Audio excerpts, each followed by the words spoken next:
Warahmatullahi wabarakatuh.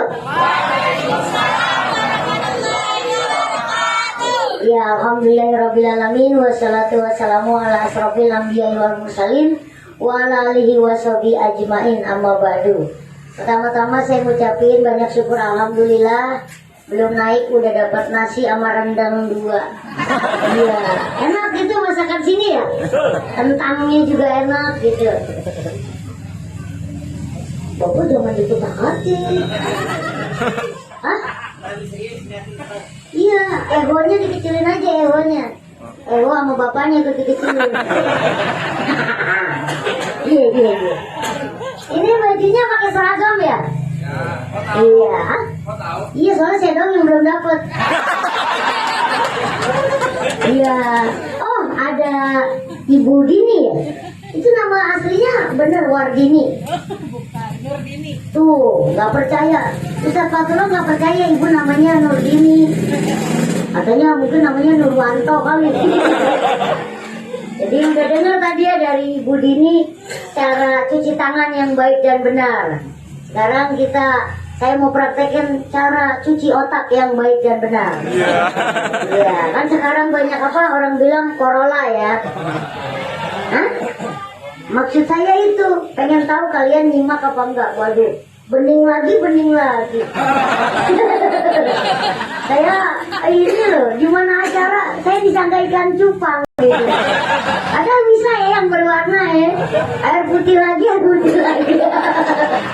Jauh-jauh loh dari Depok. Ya Allah Ustaz, air putih lagi. Gak apa-apa sih, sehat. Mungkin saya senang juga yang berwarna. Enggak, saya nggak nyindir, tenang panitia, dipercepat lah. Ya kalau ada kopi ABC susu mah.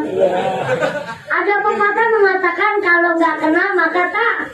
Tadi saya mengutip perkataan Ibu Dini. Kenalin karena saya itu masih orang bule. Jadi blasteran, bapak saya Jerman, ibu saya Australia, bapak saya kanguru, masih Doberman. Bercanda, maksudnya bapak saya orang luar Jakarta, ibu saya orang luar Jakarta. Jadi nama saya Farli. Ada tulisannya kan? Farli. Far itu artinya jauh, lah itu artinya bohong. Jadi Farli itu jauh dari kebohongan. Kecuali kalau kepepet. Saya senang diundang ke sini karena saya bisa ketemu orang-orang atau manusia yang bisa buat kita jadi masuk surga. Ingat, bukan tugas kita menyantuni anak yatim. Ingat, bukan tugas kita menyantuni anak yatim, tapi bersyukur ada anak yatim kita jadi punya pahala. Ini kalau nggak ada saudara-saudara, banyak orang bilang katanya jadi anak yatim nggak enak ya. Salah, justru kalian itu derajatnya lebih tinggi daripada Bang Farli. Kan kata Rasul, beliau dengan anak yatim begini ya Kiai ya. Beruntung berarti mereka kan. Berarti kalian beruntung. Nggak pakai sholat rajin-rajin, nggak pakai ibadah nunggang-nungging, udah diakui sama Rasul sedekat ini. Ya benar nggak?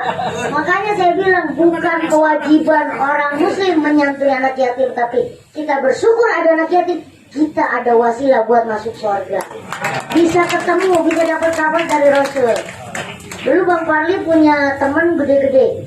Sini udah ada yang gede belum? Kamu gak CS sama aku. Kecil dong. Saya sama Ustaz Fatullah kenal lama, tapi tolong jangan dicontoh Ustaz Fatullah ya. Karena Ustaz Fatullah itu walaupun ilmu agamanya tinggi, tapi soal pertemanan dia bukan teman yang baik. Dulu waktu kecil Ustaz Fatullah sama saya sepantar. Tenang Bang Farli, kita sehidup semati. Kamu pergi kemana aku ikut, kamu kemana aku ikut. Dia tinggi nggak ngajak saya. Saya kecewa. Untung Ustaz coba sepantar, saya ajak berantem, saya takut. Tapi alhamdulillah, saya di sini mau ngasih semangat buat teman-teman ini. Alhamdulillah Bang Farli di usia 2,5 tahun sudah bisa baca Quran. Alhamdulillah. Pada usia 3,5 tahun Bang Farli sudah bisa bahasa Inggris. Usia 4 tahun Bang Farli sudah hafal nama kepala negara dan bisa menghitung sampai miliaran. Apakah Bang Farli anak jenius? Bukan.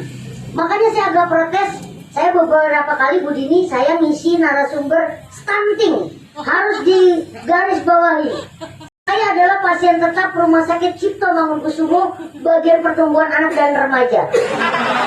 Saya disalib sama adik saya umur 2,5 tahun. Di situ saya jadi kayak anak kembar Bu Dini. Sama bapak saya kan bingung, adiknya udah 2 putaran, saya masih di belakang aja. Tingginya maksudnya. Jadi Bang Fahli sama adiknya Bang Fahli, tinggian adiknya Bang Fahli. Kan kurang ajar ya, nyalip abangnya. Akhirnya saya dicek Bu Dini, ternyata salah satu faktor untuk pertumbuhan anak dan remaja banyak ya. Termasuk stunting kurang gizi, saya termasuk yang kurang hormon endokrin. Jadi kalau ada yang bilang, Bang Fahli kamu sunat, Bang Fahli kamu berenang biar bisa tinggi, itu mitos. Mohon dikoreksi kalau saya salah Bu Dini, 25 pada pria, 21 pada wanita ya. Hormon pertumbuhan itu keluar. Jadi kalau orang bilang mimpi basah, menstruasi pada wanita haid itu hanya mempercepat keluarnya hormon, tapi tidak menambah jumlah hormon. Saya hatam yang namanya ortopedi karena saya berbagai macam metode biar cepat tinggi itu dipraktekin kepada saya. Kalau untuk teman-teman Bang Fahli kayak Bang Ucok, mohon maaf. Jadi saya mau jelasin nih buat teman-teman semua. Pendek, kecil itu ada 3 di Indonesia. Ini bahasa biologi. Yang pertama pendek. Pendek itu artinya orang yang tingginya enggak sama kayak orang-orang pada umumnya. Contoh, kita kenal Bapak Haji Nurul Komar, kita kenal AA Ginanjar, kita kenal Haji Mehmet Mini. Itu termasuk pendek. Ada lagi grade-nya yang kedua, mini. Bentuk dan organ tubuhnya semua sama, hanya ukurannya lebih kecil. Itu kayak Bang Fahli, Bang Daus.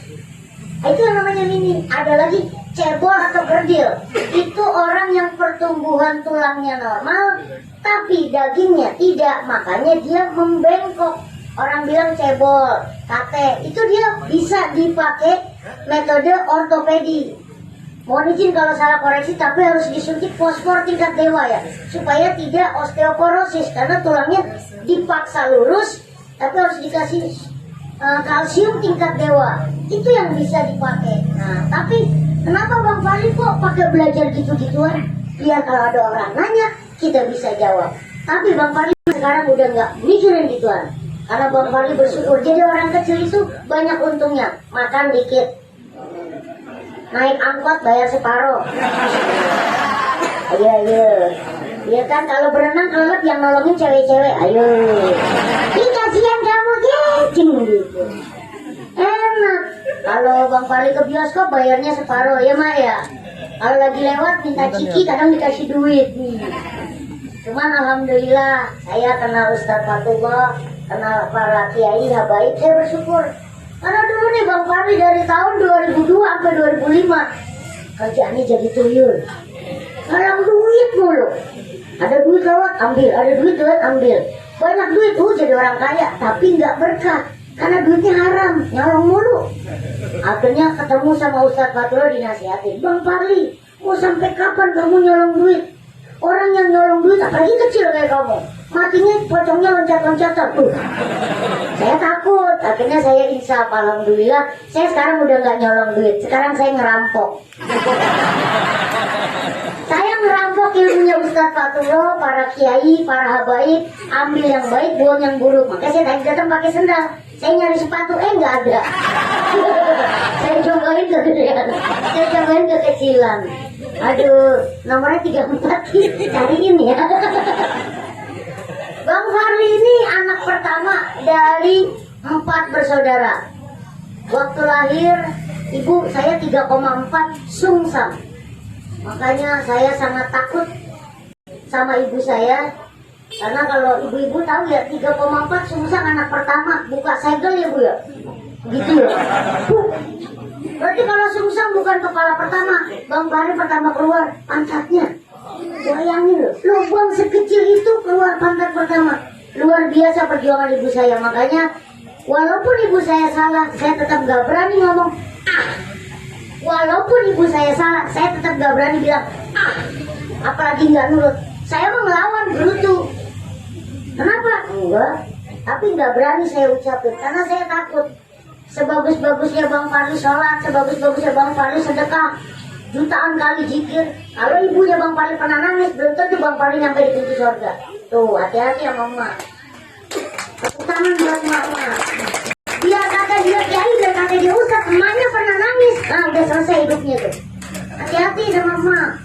Dan buat di sini yang pernah sukses atau yang mau sukses, cobalah jangan ada rasa malu walaupun udah tua. Kalau emaknya masih hidup, cuci kaki emaknya. Minta maaf sama emaknya, minta barokahnya.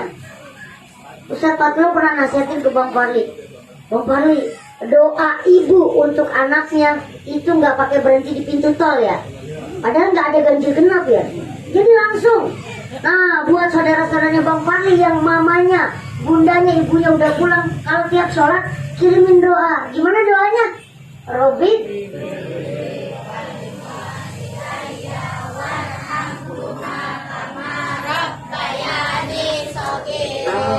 kita doakan mudah-mudahan yang tadi mengucapkan doa buat ibunya, kita doain yang cowok jadi hafiz Quran, amin. Yang cewek jadi hafiz Quran, amin. Alhamdulillah dikabulin sih. Ini sih, ternyata di sini disindir dulu.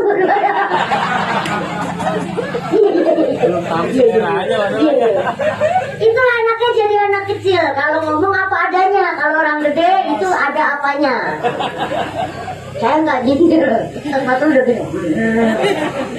Jadi dulu Bang Farli masuk sekolah dulu karena Bang Farli bukan dari orang kaya. Bapaknya Bang Farli di PHK, Bang Farli umur kelas 3 SMP. Jadi Bang Farli sekolah STM. Biar apa? Biar cepat kerja. Alhamdulillah Bang Farli masuk STM Negeri Pembangunan Rawamangun di Jakarta. Satu-satunya sekolah menengah kejuruan yang masa pendidikannya 4 tahun. Itu cuma ada 8 di Indonesia. Itu sekolah perintis punya Ibu Tin. Kalau rata-rata di bawah 6 otomatis drop out. Jadi itu sekolah, iya. Jadi setelah Ektanas atau sekarang UN ya, kelas 3 nggak langsung lulus. Kita ada PSG, pendidikan sistem ganda selama 9 bulan. Kita PSG digaji tahun 99. Uang saku PSG-nya Bang Farli untuk level anak STM 1.350.000.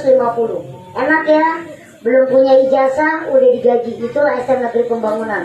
Karena masuknya selain NEM itu rata-rata 8 sedih. Saya rata-rata 8, udah paling belakang cadangan saya. Mata pelajaran saya dulu 6, NEM saya 48,05, rata-rata 8 semua, deg-degan. Dan di sana masuknya seperti STPDN, kita hanya pakai celana dalam, itu diperiksa. Otak pintar ada tato nggak masuk. Otak pintar ada bekas tindikan nggak masuk. Termasuk yang otak pintar tingginya kurang nggak masuk. Di situ saya nggak tahu aturan itu. Ini kisah nyata. Setelah kejadian itu dihapuskan aturan itu. Jadi waktu hari Jumat kan kalau sekolah ada penataran ya 1 minggu. Hari Jumat itu Bang Farli dipanggil. Calon siswa yang namanya Farli menghadap ke ruang kepala sekolah. Saya bangga, udah ngetop nih. Nah, taunya ditanya sama bapak kepala sekolah, kamu tahu nggak kalau orang tua kamu kalau kamu daftar di sini? Saya ngurus sendiri Pak. Jadi orang tua saya hanya sebatas informasi. Besok orang tua kamu suruh datang. Sabtu, saya bilang ke rumah, Wah, Ma, besok dipanggil ke sekolah. Kasus apa lagi? Karena saya dulu nakal, bener saya jujur saya mantan anak nakal. Sejak kenal Ustaz Patlo malah jadi begajulan. malah jadi bener. Ustaz Patlo langsung pindah bangku. Betul ya, sebelah sini. Nyender mulu di tiang kayak cicak ya. Beliau habis makan, jadi agak begang. Tadi sampai mana? Sampai cicak ya? Saya dipanggil hari Sabtu. Ini kisah nyata. Jadi saya menghadap kepala sekolah dan 5 wakil kepala sekolah bidang. Farli, kamu tahu kenapa kamu saya panggil? Ya nggak tahu kan Pak, bapak ibu saya kebetulan wira swasta bukan dukun, jadi nggak tahu saya. Ya kalau dukun kan bisa tahu. Udah tahu syarat masuk sini? Tahu Pak? Saya ngeluarin dari dompet. Jadi memang itu brosur syarat pendaftaran udah lecek. Yang paling bawah ada tulisannya. Ini kisah nyata. Tinggi badan minimal 155. Di garis bawah. Aturan dari sekolahan. Saya baca tuh yang masih baru, ini masih baru, saya kenceng kan. Nah minimal 48,5, lulus tes fisik, lulus push up, squat jump, sit up, bla bla bla. Paling bawah ada tulisan itu, tinggi badan minimal 155. Kok bacanya pelan, ulangi lagi. Iya Pak. Ayo, tapi gagal bacanya. Tinggi badan minimal 155. Jadi kamu tahu kan kenapa saya panggil ke sini? Ya, saya udah kesel kan? Nggak tahu. Mas Farli, sepinter apapun kamu, sejago apapun kamu ngomong, rules is a rules. Peraturan adalah peraturan. Harus ditegakkan. Tidak ada pilih kasih, tidak ada potong tebang. Oke. Jadi sudah siap? Siap apa Pak? Ya untuk mengundurkan diri. Oh maksudnya? Ya kan ini ada syarat yang tidak terpenuhi. Oh jadi Bapak menyuruh saya mengundurkan diri dari sekolahan lantaran saya dikasih bentuk dari Allah kayak gini. Udah diem, jangan diem Pak, gagu. Oh saya udah mulai kesel. Ini sekolah elit, ribuan orang berdoyong-doyong ke sini. Bahkan waktu zaman saya itu ada aturan provinsi, 90% yang daftar ke STM Negeri Pembangunan hanya untuk siswa SMP DKI Jakarta. Yang 10%-nya diadu, dulu masih 27 provinsi Indonesia. Diadu 26 provinsi, cuma dapat kuota 10%. Dan saya termasuk yang lolos Pak. Sekarang Bapak bilang begitu lantaran kodrat saya dibikin cepel sama Tuhan. Lu diem aja. Saya akan resign, tapi saya minta nomor induk karyawan Bapak, nomor induk pegawai. Saya mau lapor ke pemilik, di sini ada ketidakadilan. Lantaran kenapa kalau badan saya kecil, saya nggak boleh masuk sekolah ini? Bukan gitu Mas, nggak ada, bukan begitu. Kalau anak Bapak kayak saya, bagaimana? Dia diem. Kayak cara tahlilan, hening. Badan suara. Kan kalau tahlilan gitu kan, diem aja. Begitu Ustadz ngomong baru amin gitu. Aneh. Kata ibu saya, ayo kita pulang. Nggak usah. Don't touch me, I will touch you. Jangan gitu. Singkat cerita, saya di voting Pak. Dari 5 wakil kepala sekolah, Bang Farli 2 yang menolak. Untung Allah masih kasih kuasa. Namanya Dr. Andes Haji Ahmad Firdaus, wakil kepala sekolah bidang kesiswaan, dan Dr. Andes Haji Ahmad Basori, wakil kepala sekolah bidang kurikulum. Itu yang menolak. Jadi selesai makan siang, masuk lagi ke ruang kepala sekolah. Sedih saya kalau cerita ini bahwa ternyata Indonesia ada ketidakadilan. Bagi 5 wakil kepala sekolah yang setuju calon siswa yang bernama Farli SMS diterima di sekolah kita, silakan berdiri. 2 orang nggak berdiri. Firdaus dengan Basori tidak berdiri. Nggak apa-apa saya bilang. Dan mungkin saya satu-satunya siswa yang masuk sekolah pakai surat perjanjian. Nih orangnya. Sedih gak? Saya memperjuangkan. Maka kalau di sini ada orang yang baru setengah jalan udah putus asa. Farli termasuk orang yang bertubi-tubi. Tapi saya jadi bisa berdiri di sini karena Allah kasih saya banyak batu. Batu saya ngeles. Saya jadi bisa. Hanya orang bodoh yang berpikir, kenapa kok gue begini? Gak usah hidup dia mendingan. Karena orang makin sering tahu tepung, didiemin. Busuk tuh tepung. Tapi ditabuk sana, tabuk sini, kasih minyak. Jadi kulit martabak, bener gak? Martabak telur segini. Bagus, demplon, empuk. Dimasak lempeng, tabuk, buanting lagi, kasih minyak panas, buanting lagi, digabung jadi martabak telur. Bener gak? Hanya kalau apa-apa jangan pernah kita lihat logikanya kita. Mata hanya visual, tapi kita harus percaya maunya Allah. Benar? Jangan karena nalar logika manusia gak bakal sama. Begitu kata Ustadz. Saya sih gak percaya sama Ustadz, saya percaya sama Allah. Tapi ilmunya saya percaya. Kayaknya Ustadz tensinya naik. Jadi singkat cerita akhirnya saya diterima di sana. Saya bikin surat perjanjian. Bila mana Bang Farli masuk sekolah pakai surat perjanjian. Bila mana selama dulu zaman saya masih catur bulan Pak, yang per 3 bulan tuh. Kalau sekarang kan semester ya per 6 bulan.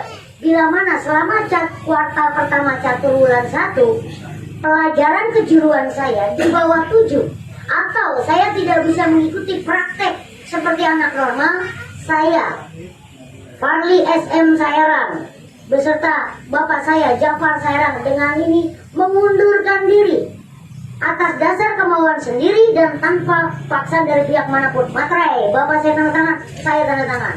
Sedih gak sekolah? Kalau saya berpikir gitu saya dendam, saya nggak dapat apa-apa, tapi saya balik. Oh gini jalannya Allah mau ngetes yang namanya Farli ini, si kecil yang mukanya kayak marmut. Oke, tenang Allah. Kau kasih aku masalah yang besar, aku punya engkau yang maha besar. Jangan pernah takut. Singkat cerita, ternyata saya beasiswa. Jadi jangan pernah bilang saya kecil, saya yatim, saya piatu. Itu hanya orang bodoh yang berpikir kayak gitu. Kan dari Bang Farel dia bilang, anak yatim dengan Rasul, berarti derajat kalian lebih tinggi daripada yang ada di sini. Benar? Semuanya bilang alhamdulillah. Itu saya anak pertama. Saya selalu bertanya sama bapak saya, bertanya sama ibu saya, karena saya orang kritis. Sampai suatu saat bapak saya bilang gini, karena saya anak pertama dipanggilnya abang. Bang, abang mulai sekarang gak boleh lagi nanya sama papa. Kenapa Pak? Sampai kapan abang mau nanya sama papa? Nanti kalau papa udah gak ada, mama udah gak ada, istri anak nanya sama abang, adik-adik nanya sama abang. Abang harus jadi orang pintar. Jangan sampai gara-gara badan abang kecil, jadi saya kan kecil. Bang Farel punya SIM tahun 2010. Saya bikin, bukan nembak. Saya bawa Nissan Grand Livina. Di sini udah ada saksinya. Saya parkir, masuk mundur tuh pantat mobil. Masuk ke dalam masjid, saya bukan pala yang masuk pertama, mundur. Dan itu tidak ada yang lecet. Dulu waktu saya, kalau dibilang kecil, saya nggak gede-gede sih ya. Tingginya segini, kalau saya lagi manjat rak piring, bapak ibu saya nggak pernah bantuin Pak. Bapak saya lewat nih, saya lagi manjat ngambil rak piring gitu ya. Cuman gini, kaki kamu ke situ biar nggak jatuh. Udah selesai. Jadi biar kalaupun saya jatuh, cuman dibilang hati-hati lain kali. Jadi jangan bikin orang kecil jadi bisa gede. Mungkin itu aja yang bisa Bang Farel bohongin ke semuanya. Hah? Enggak, karena yang berdiri di depan ini bukan Ustadz Fatwa. Ini cuma cerminan. Jangan pernah Anda ngefans sama seseorang, ngefanslah sama Rasulullah. Setuju? Yang berdiri di depan ini cuma pantulan. Kalau Ustadz Sifatullah bisa sealim itu ilmu agamanya, kita harus ngiri, harus lebih alim dari beliau. Itulah kalau jadi follower Rasul. Jangan pernah takut. Jadi Bang Farel punya prinsip, selama tidak melawan kodratnya, jangan pernah takut kita mau jadi apa. Change never come twice, take it or leave it. Kesempatan gak pernah datang dua kali, Anda ambil atau jangan pernah Anda sesali. Kecil-kecil binatang kancil. Kurang kompak kamu mah. Ulang ya. Kecil-kecil binatang kancil. Binatang kancil duduk di batu.